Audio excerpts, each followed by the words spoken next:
गुरुर्ब्रह्मा गुरुर्विष्णु गुरुर्देवो महेश्वरः गुरुर्साक्षात् परब्रह्म तस्मै श्री गुरवे नमः। गुरुदेव भगवान को जय। समस्त भक्तवृंद को जय शिव शंकर, हर हर महादेव। आप लोगों के समक्ष हम कुछ शिव पुराण के कथा सुनाने जा रहे हैं। आप लोग बड़े ध्यान से एक चित्त होकर के आप लोग श्रवण करें और सभी लोग प्रेम से बोले जय शिव शंकर, हर हर महादेव। शंकर जी द्वारा काम का नाश। नारद जी बोले, हे विदे, इसके पश्चात क्या हुआ, उस पापनाशक कथा को कहिए। ब्रह्मा जी बोले, तब महायोगी शंकर जी को अपनी धीरता में विघ्न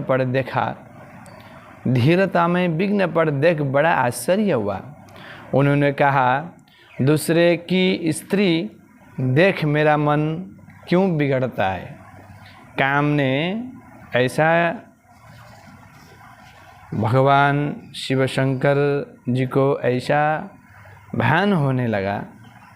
भगवान तपस्या कर रहे थे, तब मन क्यों बिगड़ रहा है, किस कुकर्मी ने मेरा मन बिगड़ा है। ऐसे विचार से संकित हो वे इधर उधर देखने लगे।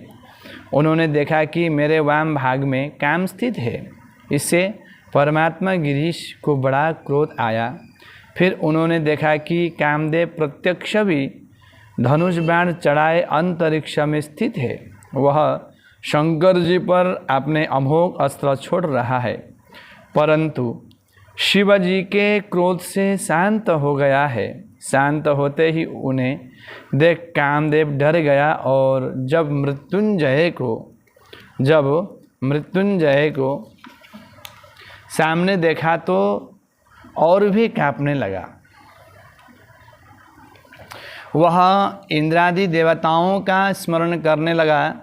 इंद्रादिक आकर महादेव जी को नमस्कार कर उनकी स्तुति करने लगे। उसी समय महादेव जी के तीसरे नेत्र से जो क्रोधाग्नि फूटी तो वह आकाश में उड़कर पृथ्वी पर गिर पड़ी, जिससे चारों ओर ज्वाला फैल गई और तब तक वह भस्म कर दिया गया। काम के मर जाने पर देवता रोने लगे। पार्वती जी का शरीर भय से श्वेत हो गया। वे चित्त में खेदित हुई, सखियों सहित अपने घर चली आई। रति मूर्छित हो पृथ्वी पर गिर पड़ी।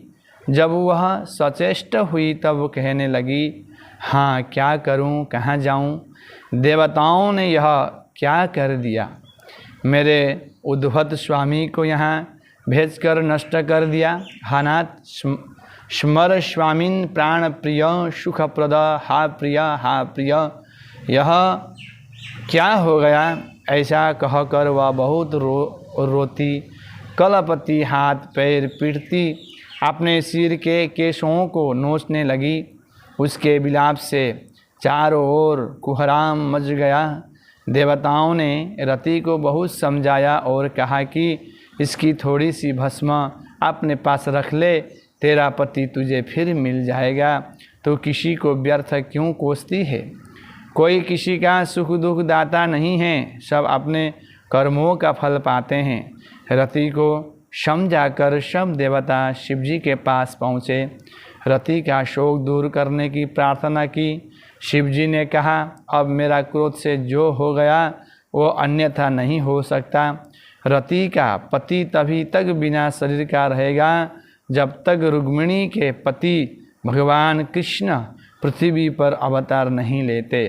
जब वे द्वारका में वास करेंगे, उनके बहुत से पुत्र हो जाएंगे, तब रुक्मिणी के गर्भ से कामदेव का जन्म होगा।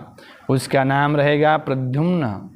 परंतु उत्पन्न होते ही उसे शंबर नामक दैत्य चुराकर समुद्र में डाल देगा, तब तक रति वहीं जाकर रहे, वहीं से यह अपने पति प्रद्युम्न को प्राप्त करेगी। वह उस दैत्य को मारेगा। ब्रह्मा जी ने एक निश्वास ली और कहा कि महादेव, काम को शीघ्र जिंदा कर रति के प्राण की रक्षा कीजिए। शंकर जी ने कहा, अच्छा तो अब मैं प्रसन्न हूँ, इस अवधि के भीतर भी मैं काम को जिला सकता हूँ। वह मेरा गण बनकर वहाँ नित्य इसे विहार भी करता रहेगा। अब तुम लोग अपने लोग को जाओ। देवताओं में ऐसा कहते हुए शिवजी अंतर्ध्यान हो गए। रति शंबर दैत्य के नगर को चली गई। देवता भी अपने लोग को चले गए। प्रेम से बोले जय श्री कृष्ण, जय श्री कृष्ण, जय श्री राधे।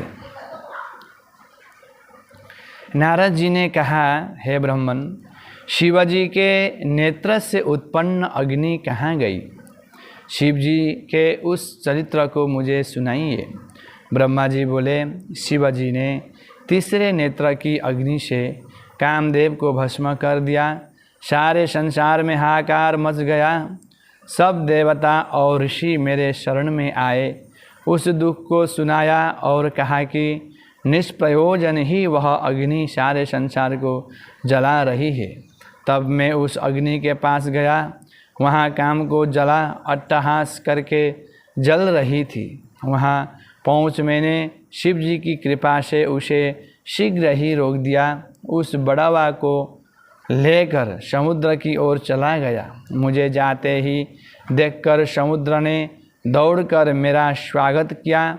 मैंने सब कथा बतलाकर उसे उस अग्नि को अपने में तब तक स्थिर रखने की मंत्रणा दी जब तक प्रलय नहीं होता। मैंने कहा कि हे समुद्र, उस समय मैं यहाँ आकर स्वयं भी वास करूँगा। तब तुम शंकर जी की इस क्रोधाग्नि को छोड़ देना। तब तक यह तुम्हें मर्यादित रखने के लिए तुम्हारे विशेष जल को पीता रहेगा, परंतु तुम इसे सावधानी से धारण किए रहना, नहीं तो यह हाथ नहीं आएगा। समुद्र ने कहा, अच्छा, मेरे सिवा इसे कोई धारण भी तो नहीं कर सकता, क्योंकि यह बड़वा शिवजी का क्रोध से उत्पन्न हुआ है। हे मुने, तब मैं अपने लोक को चला आया। समुद्र भी अपने में समाहित हो गया। संसार में शांति स्थापित हो गई। प्रेम से बोले जय श्री कृष्ण, जय श्री कृष्ण, जय श्री राधे। नारद जी बोले, हे महाप्राज्ञ, यह तो अपने शंकर भगवान की बड़ी अद्भुत कथा सुनाई। इसके पश्चात क्या हुआ? हे दयानिधे, आज वह सब चरित्र सुनाइए। ब्रह्मा जी ने कहा, हे तात, शिव जी के अंतर्ध्यान होने से पार्वती जी को बड़ा दुख हुआ। वह शंकर जी के वियोग में रोती बिलपति वहीं मूर्छित हो पृथ्वी पर गिर पड़ी। जब इसका समाचार हिमाचल को मिला तो वह दौड़ते हुए वहां पहुँचे और उसके आंसू पहुँच गोद में उठाकर घर ले आए। घर पर पिता सहित माता मैना और भाई मैना आदि पार्वती जी को बहुत समझाए, परंतु उन्हें शंकर के वियोग में किंचित प्रकार भी शांत न प्राप्त होती। वह कदापि शंकर को भूल न पाती। हे महामुने, तब इंद्र ने हिमाचल पर्वत पर तुम्हें भेजा और तुम स्वेच्छाचारी शीघ्र ही वहाँ जा पहुँचे। हिमालय ने तुम्हारा सत्कार किया और तुमने उच्चासन पर बैठकर उसकी कुशल पूछी। हिमाचल ने शिवजी द्वारा काम दहन का समाचार कहकर अपनी पुत्री का दुख प्रकट किया। तुमने कहा शिवजी का भजन करो।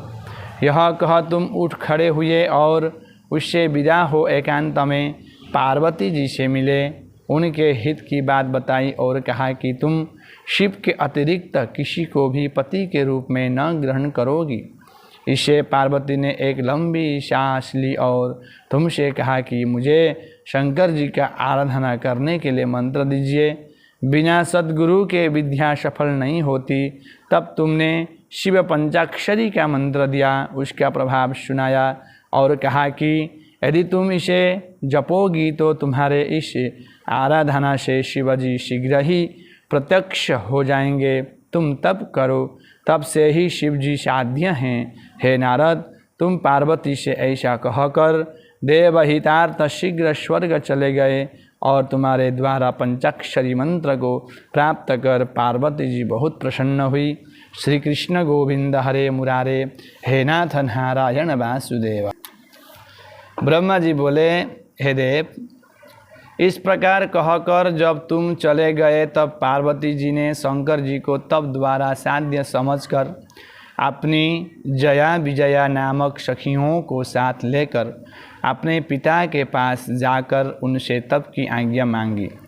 हिमालय ने उसका अनुमोदन तो किया, परंतु यह भी कह दिया कि मैना से पूछ लेना, यदि ऐसा हो तो इससे बढ़कर क्या होगा। पार्वती जी ने उन दोनों सखियों को माता मैना के पास भेजा। उन्होंने पार्वती का शिव जी के लिए उत्कृष्ट तप करने की उनकी अभिलाषा व्यक्त कर आज्ञा मांगी और यह भी कह दिया कि पिता ने आज्ञा दे दी है, अब आपकी आज्ञा चाहिए। सखियों की बात सुनकर मैना मौन हो गई। उन्होंने खिन्न होकर उन वाक्यों को स्वीकार न किया। तब पार्वती जी स्वयं ही विनयपूर्वक माता के पास हाथ जोड़े हुए आई और बोली कि हे माता, शंकर जी की प्राप्ति के लिए मैं प्रभावित ही मैं तपोवन में तप करने के लिए जाना चाहती हूँ, आज्ञा दीजिए। तब पुत्री वियोग से खिन्न मना मैना ने पुत्री को समीप बैठा कर कहा, हे शिवे, यदि तेरी तप करने की इच्छा है तो बाहर न जाकर घर में ही रहकर तप कर। मेरे घर में तो सभी देवता और तीर्थ विद्यमान हैं। तू बाहर जाने का हठ न कर, क्योंकि तेरा शरीर बहुत कोमल है और तप करना बहुत कठिन है। इस प्रकार मैना ने पार्वती जी को बहुत रोका, पर शंकर जी की आराधना के बिना उन्हें सुख कहाँ था। तब शैल प्रिया मैना ने पुत्री ही को बहुत दुखी जान तप करने की आज्ञा दे दी। माता की आज्ञा पार्वती माता पिता को प्रणाम कर अपनी सखियों के साथ वन में तप करने गई। अनेक प्रकार के मतों तथा वस्त्रों को त्याग उन्होंने मौजी और मृगछाला को धारण कर लिया और गंगोत्री के समीप जहाँ शंकर जी ने काम को भस्म किया था, उसी गंगावतरण नामक स्थान के श्रृंगी तीर्थ में शंकर जी का स्मरण कर तप करने लगी। तब मन के साथ इंद्रियों को भी रोककर वह कठिन तप में स्थित हो गई। बोले पार्वती माता की जय। सभी ऋतुओं के कष्ट को उन्होंने सहन किया। पंचाक्षरी मंत्र में रत पार्वती सर्वकाम फलदायक महादेव जी कठिन ध्यान करने लगी। तब अपनी तपस्या के प्रथम वर्ष में उन्होंने फल का भोजन किया, दूसरे में पत्तों का तथा फिर पत्तों को छोड़ निराहार भी तप करना आरंभ किया। तब पर्ण का भी त्याग करने से देवताओं ने शिवा का नाम अपर्ण रखा। इस प्रकार एक पैर से खड़ी रहकर पंचाक्षरी मंत्र को जपते हुए जिनके केशों की जटा बन गई थी, पार्वती जी ने उस तपोवन में 3000 वर्ष व्यतीत किए। इनके इस कठोर तप को देखकर चराचर सबको ही बड़ा आश्चर्य हुआ। बोले शंकर भगवान की जय। ब्रह्मा जी बोले, हे मुनीश्वर, इस प्रकार शिव जी को पाने के लिए जब पार्वती जी ने बहुत दिनों तक कठोर तप किया, तब भी शंकर जी प्रकट न हुए। तब अपनी स्त्री, पुत्र तथा मंत्रियों के साथ हिमालय ने वहां आकर तप करने वाली परमेश्वरी पार्वती से कहा, हे पार्वती, रुद्र विरक्त हैं, इसी से तुमको दिखाई न पड़े। अतः इसके लिए तुम तप करके कुछ भी कष्ट न मानो और उठो, आओ घर चलो। तुम्हारा इस रुद्र से क्या प्रयोजन, जो काम को पहले ही जला चुका है। निर्विकारी शिव तुम्हें ग्रहण करने नहीं आवेंगे, फिर तो उनकी क्या प्रार्थना करती है। जैसे आकाश में स्थित चंद्रमा को कोई ग्रहण नहीं कर सकता, वैसे ही शिवजी दुर्गम हैं। इस प्रकार मैना सती ने पार्वती को समझाया और सत्य मेरु मंदर और मैनाक ने भी समझाया तथा अन्य क्रौंचादिक पर्वतों ने भी अनेक हेतुओं से आतुर रहित पार्वती को समझाया। तब उन सब की बातों को सुनकर पार्वती हंसकर कहने लगी, हे माता, मैंने जो पहले कहा था क्या आप उसे भूल गए। मेरी तो यह प्रतिज्ञा है कि चाहे उन्होंने कामदेव को भस्म कर दिया या चाहे वे कितने ही विरक्त क्यों न हो, परंतु मैं भक्त वत्सल शंकर जी को अपने तप के प्रभाव से प्रसन्न करूंगी। आप सब प्रसन्न हो, अपने घर जाइए। मैं अपने तप से शंकर जी को यहाँ बुलाऊंगी। ऐसा अपने माता पिता और भाइयों से कहकर पार्वती जी चुप हो गई। विलक्षणा बुद्धि वाले सुमेरु आदि पर्वत पार्वती जी की प्रशंसा कर अपने घर चले गए। पार्वती जी और कठोर तप करने लगी। तब उनकी तपस्या से चराचर त्रिलोकी और देवता तथा असुर संतप्त हो गए। इंद्रादि देवता बृहस्पति जी से विचार कर मुझ ब्रह्म की शरण में आए, बड़ी स्तुति की। मैंने हृदय में शंकर जी का स्मरण कर पार्वती के तप पर विचार किया। विश्व को दग्ध जान में उस विष्णु जी से कहने के लिए क्षीर समुद्र में उनके पास गया। विष्णु जी ने कहा, मुझे सब ज्ञात है, मैं आप सबको साथ ले शिव जी के स्थान पर चलता हूँ। पार्वती के पाणी ग्रहण के लिए महादेव जी से प्रार्थना करूँगा। इसी से लोगों का कल्याण होगा। जैसे भी होगा पिनाकधारी को इसके लिए उद्यत करूँगा। तब देवताओं ने कहा, हे महाराज आप जाइए, पर हम लोग तो नहीं जाएंगे, क्योंकि प्रतापी शंकर जी के भयंकर क्रोध से कोई बच नहीं सकता। काम को उन्होंने भस्म ही कर दिया। विष्णु ने कहा, नहीं तुम लोग डरो नहीं, शंकर भगवान तुमको भस्म नहीं करेंगे। सब लोग विष्णु जी के साथ पहले उस स्थान में गए जहाँ पार्वती तप कर रही थी। उन्हें साक्षात सिद्धि स्वरूप समझ सबने उनकी प्रशंसा की। फिर शंकर जी के स्थान पर गए, देखा तो योगासन पर बैठे हुए परमेश्वर शंकर अपने गणों से परिवेष्टित हैं। फिर तो सिद्धों मुनियों और देवताओं तथा विष्णु जी सहित मैंने भगवान शंकर को प्रणाम कर वेदों और उपनिषदों के सूत्र से युक्त उनकी बड़ी स्तुति की। ब्रह्मा जी बोले, हे नारद, जब इस प्रकार हम लोगों ने उन माता पिता स्वरूप ईश्वर शंभु की स्तुति की तो सर्वज्ञ शंकर जी शनै शनै समाधि से जागृत हो गए और बोले, हे हरि, ब्रह्मादिक देवताओं, तुम लोग मेरे पास किस लिए आए हो, उसका कारण कहो। यह सुन सब देवता प्रसन्न हो भगवान विष्णु का मुँह देखने लगे। तब विष्णु जी ने तारकासुर के उपद्रव की बात कहकर उसे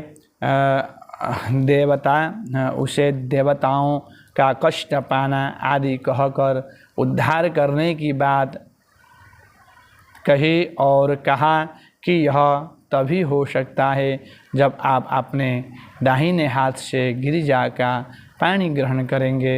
वह महाभाग्यवती पार्वती आपके लिए कठिन तप कर रही हैं। यह सुन शिव जी ने प्रसन्नता से कहा, अच्छा, मैं आप सबके कार्य के लिए गिरिजा देवी को स्वीकार करूँगा। सब सकाम होंगे। दुर्गा जी का पानी ग्रहण होने से वे फिर कामदेव को जीवित करवाएंगी।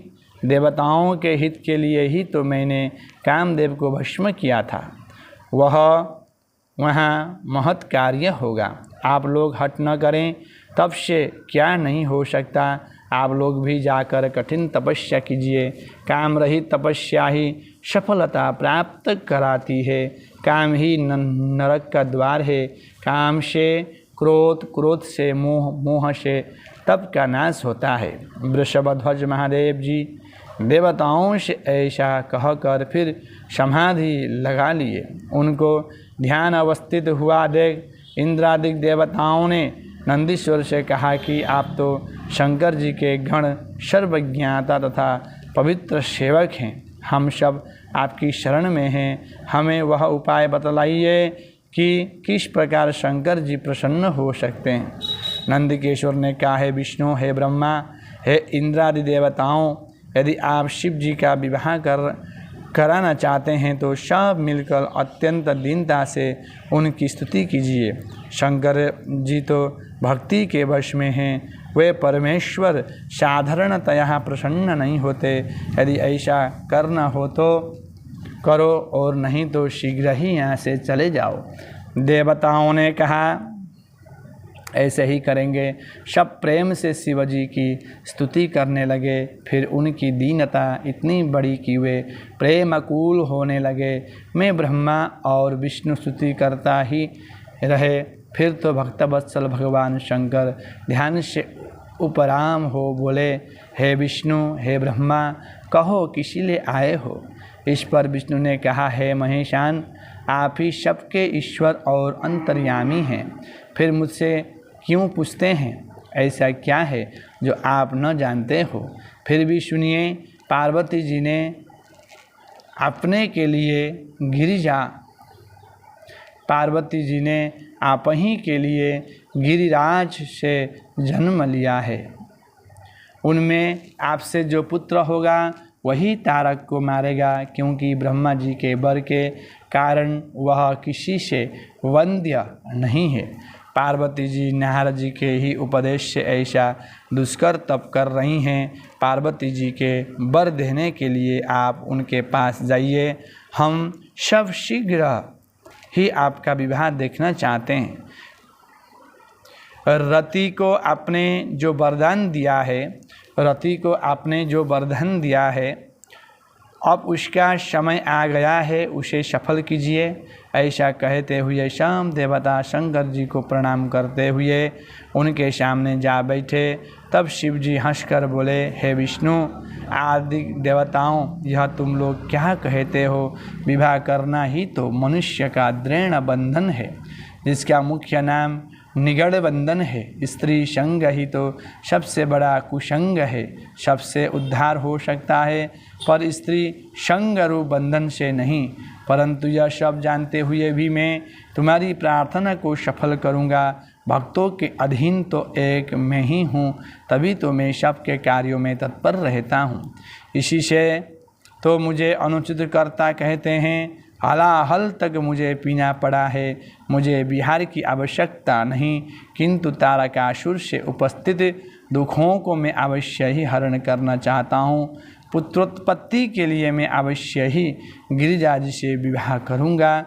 तुम निश्चिंत होकर जाओ। ऐसे कहकर भगवान हर अपने भवन में चले गए। विष्णु आदि देवता ने अपने अपने लोक को प्रस्थान किया। हर हर महादेव, हर हर महादेव, हर हर महादेव। आपके तथा विष्णु आदि देवता के चले जाने पर क्या हुआ? तब शिव जी ने पार्वती जी को कैसे वर दिया, यह सब प्रेम से कहिए। ब्रह्मा जी बोले, हे नारद, जब सब देवता अपने अपने स्थान को चले गए, तब शिवजी समाधिस्थ हो आत्मसम्मेलन कर उनकी बातों पर विचार करने लगे। इधर पार्वती जी का भी तब अपने चरम सीमा को पहुंचा। महादेव जी को आश्चर्य होने लगा। उनके समाधि विचलित हो गई। जगत श्रेष्ठा ने सप्तर्षियों का स्मरण किया। वे महर्षि शीघ्र ही उनके पास जा पहुँचे। सबने प्रणाम कर प्रसन्नता से हाथ जोड़ लिया। शिवजी ने कहा, पार्वती गौरी शिखर पर दृढ़ तपस्या कर रही हैं। वे मुझे पति रूप में पाना चाहती हैं। मेरी आज्ञा है कि तुम लोग वहां जाकर सर्वथा ही छलयुक्त वचनों से उनकी परीक्षा करो। वशिष्ठ आदि सप्तर्षि शीघ्र ही गिरिजा के स्थान पर चले गए, जहाँ वह अपनी तपस्या में लीन थी। मूर्तिमती पार्वती जी को देवताओं ने तप की सिद्धि रूप देखा। उनकी मूर्ति पर अद्भुत तेज था। यह देख सातों ऋषियों ने उन्हें प्रणाम किया और कहा कि हे शैलपुत्री, तुम किसी लिए तप कर रही हो? तुम किस देवता या किस फल को चाहती हो? अपने कामना हमसे कहो। सप्तर्षियों के इस प्रकार के वचनों को सुनकर पार्वती जी उनसे इस प्रकार सत्य और गुण वाणी बोली, है मुने, आप मेरी बात क्या पूछते हैं? इस असंभव को सुनकर अवश्य ही उपहास करेंगे। इस कारण मैं कहना नहीं चाहती, परंतु क्या करूं, मेरा मन ऐसा दूसरे के वशीभूत हो गया है जो कि जल के ऊपर एक दृढ़ और ऊंची दीवार बनाना चाहता है। नारद जी की आज्ञा से मैं शंकर जी को अपना पति बनना चाहती हूँ, इसीलिए इतना दृढ़ तप कर रही हूँ। मेरा मन रूपी पक्षी हर्ष से आकाश में उड़ रहा है। देखे कब तक करुणानिधि स्वामी शंकर इसे पूरा करते हैं। इस प्रकार हे मुनीश्वर, पार्वती की वाणी सुनकर हंसते हुए आश्वासन युक्त किंतु कपटपूर्ण उनसे यह झूठी बात कहने लगे कि हे गिरिजे, भला तुम ऐसे ज्ञानवती होते हुए भी झूठ पंडित, अभिमानी और कठोर मन वाले नारद की बातों में आ गई। नारद तो सर्वदा ही झूठ बोलता है, दूसरे के मन को बिगड़ना ही उसका काम है। उसकी बात सुनना तो सर्वदा ही हानिकारक है। उसने तो दक्ष प्रजापति के 10,000 पुत्रों को ऐसा बिगाड़ दिया कि उन्होंने फिर लौटकर घर का मुंह तक न देखा। ऐसे तो उसकी सद्वृत्ति है। इस प्रकार पहले उसने चित्रकेतु का घर सुना कर दिया। प्रहलाद को अपना उपदेश देकर हिरण्यकशिपु द्वारा परम दुख पहुँचाया। अतएव वह दूसरों की बुद्धि का भेदक है। उसका जिसने कर्ण सूचक उपदेश सुना, जानो वह अपना घर त्याग भिखारी बना। देखने में ही उसका स्वरूप उज्ज्वल है, किंतु मन का बड़ा मलिन है।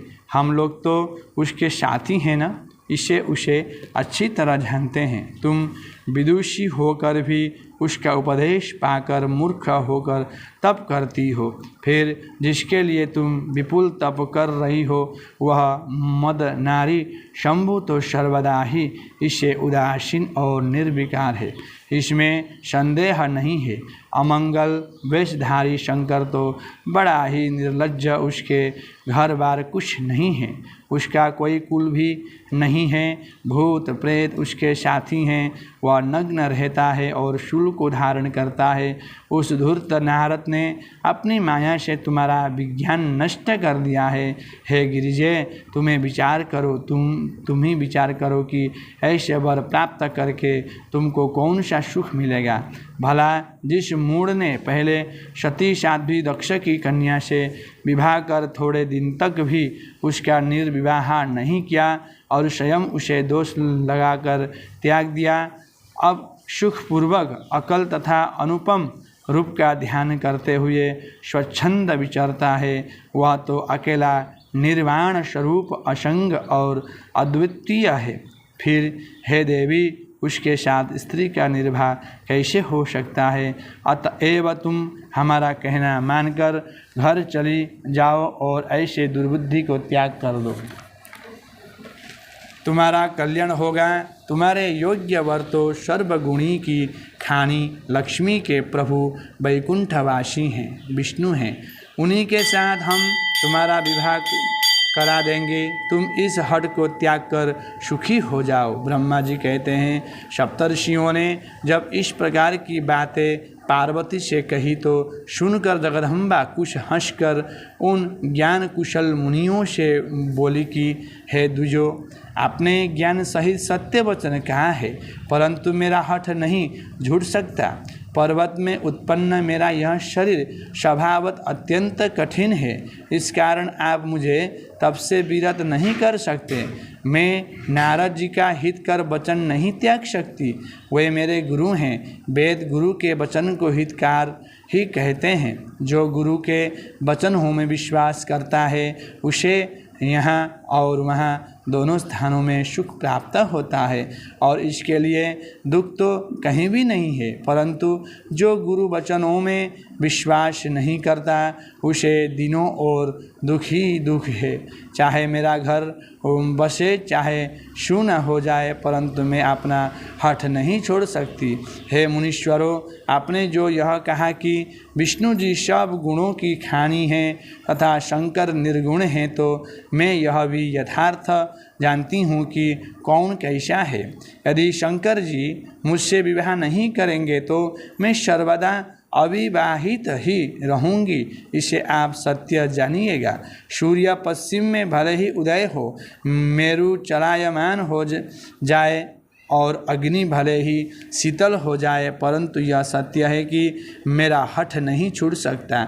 ब्रह्मा जी कहते हैं कि सप्तर्षियों से ऐसा कहा उन्हें प्रणाम करती हुई पार्वती जी चुप हो गई और निर्विकार शंकर जी का ध्यान करने लगी।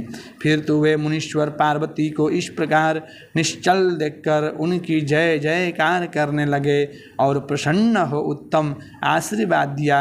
फिर प्रसन्नता से पार्वती जी को प्रणाम कर वे मुनीश्वर शिव जी के आश्रम को आए और शिव जी को नमस्कार कर सारा समाचार कहा। पश्चात उनकी आज्ञा से स्वर्ग को चले गए। ओम कृष्णाय वासुदेवाय हरये परमात्मने प्रणतक्लेशनाशाय गोविंदाय नमो नमः।